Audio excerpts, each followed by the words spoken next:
Hi, I'm Susan Mooney from Spirits Consulting Group, and we have successfully been helping brands enter the US market for the past 15 years.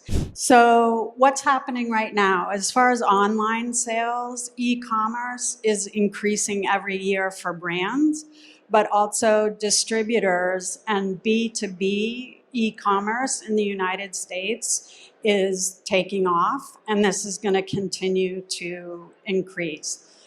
ERNDC and Southern Glazer's platforms are passing billions of dollars, and they're not going to slow down. You now have tools to target both your retail accounts and your end consumer in real time in a way that you've never been able to do before. Data.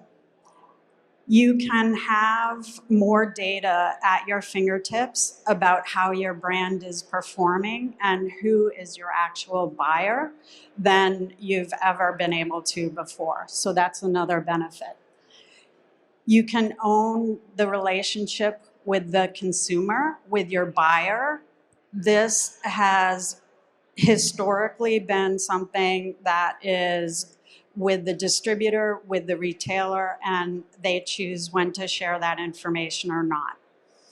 And then these tools are constantly evolving. Right now, myself and my team spend, I would say, half to 60% of our time making sure that we know about all the changes, whether it's algorithms in advertising and new tools that will help brands establish themselves and compete.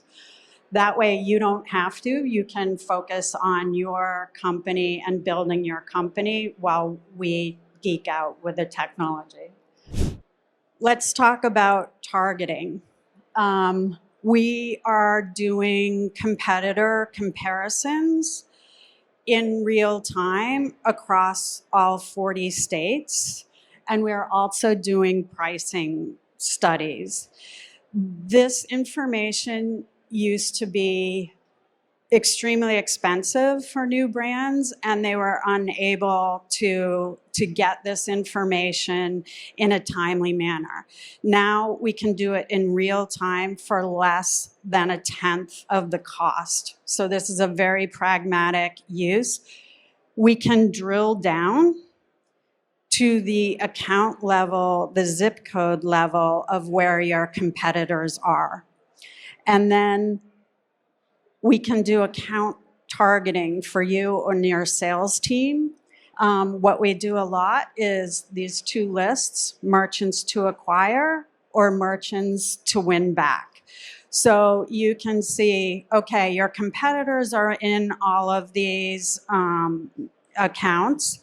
So this is your account list, and we work with you to create the lighthouse accounts, the premium accounts, and then your wider accounts. Again, you get to focus your time and your money on top of the most important accounts. And then accounts to win back, they've purchased, but they haven't purchased in a while. So you need to go back there. Again, real time. As far as the consumer interest, before you're entering the market, or if you're in the market and you're underperforming, we're really looking at what is that consumer searching for, what are they interested in, and provide you with a variety of different consumer targets. And we recently launched a brand, so 2 months ago, and we had very different targets in our campaign. And then once you see who's buying, you can see the demographic and the psychographic that is actually buying versus who you thought may buy.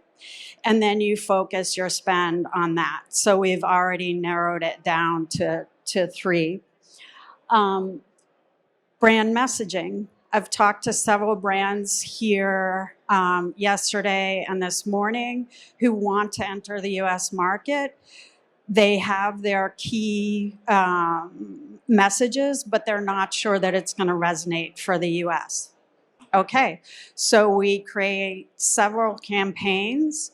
Again, using as an example this recent launch, we had 12 different visuals and 8 different messages, and we've already narrowed it down to 3. So we know these are the messages that are resonating. They're what people are clicking on. It's what people are converting and buying. So the other thing, consumer purchase insight, you know who's buying your product a lot, you know their frequency. You would never have this level of information in the regular retail channels or with restaurants and bars. And finally, you can build that consumer relationship yourself. It's your customer. You can reach out to them through email marketing, for recipes, for events. It's that you're having the relationship with them, not the retailer.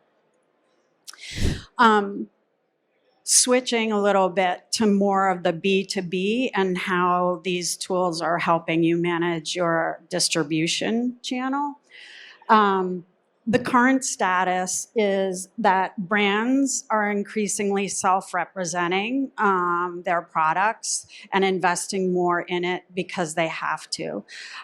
Distributors are trying to do more with less, and they are working with their larger brands and the thousands of other brands that are not their top revenue things, they can't help at all. So the brands have no standardized planning or communication with the distributor. And they don't have access to their own data. So I'm going to skip to the tools and talk about the solutions. So what we do is we build a commercial operations platform, very much like Rob was talking about. We set that up. Chris, who's managing this area, was with Diageo and with Southern Glazers Wine and Spirits for many, many years. So he knows how to program, he knows how to communicate with the distributors and what they want to hear. And so this commercial platform imports all of your sales data. And then you have an analytics dashboard, brand planning and forecasting, and communications. So you can share strategies and the playbooks. This saves about 40 hours a week of your staff time. So that's one full-time equivalent. And that's not even counting the monthly reporting that you need to do to either your team or your investors or whoever. So this is real-time saving. So the summary of the benefits is that you have a smarter budget allocation. There's that old joke of, they say, you know, half of marketing is wasted, but you don't know which half. You actually do know which half now, for better or for worse. So you can now allocate your budget on top of the customers and the accounts that are actually working. You have improved operations. You're saving a lot of time, as Robert said, swirling that chair, taking the data from here to there. You're looking at your performance dashboard, and that frees you up for the data and insights part to really understand what's happening with your brand in real time and adjust your strategy and create your plans for the next move. And then I can't stress this enough, owning the relationship is key. The consumer is now discovering everything online on their phone.